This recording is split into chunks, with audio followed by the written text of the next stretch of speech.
గాంధీ కానీ, అదే విధంగా ఇలా మనకు రాష్ట్రపతి ఇలా ముర్ము ఒక మహిళ, ఒక అడుగాడిన వర్గం నుంచి వచ్చిన ఆమె కూడా చేయగలుగుతుంది. ఆమె కూడా అంతకుముందు ఏం చేసింది ఏమీ లేదు.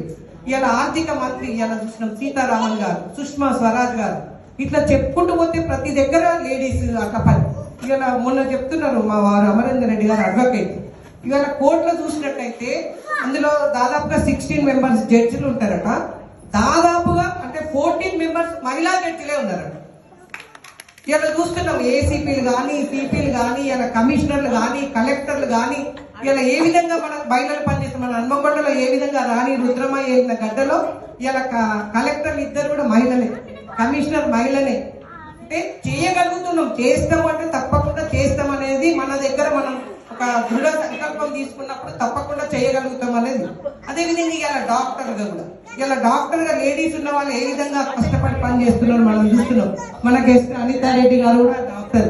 అంటే వాళ్ళు ఒక రంగం ఎంచుకున్నప్పుడు దాన్ని చేయగలము, మేము చేస్తాము ప్రతి దానిలో దేనిలో తీసుకునే అంతరిక్షానికి కూడా సునీతా విలియమ్స్ గారు ఏ విధంగా పోయినా మనం చూస్తున్నాం.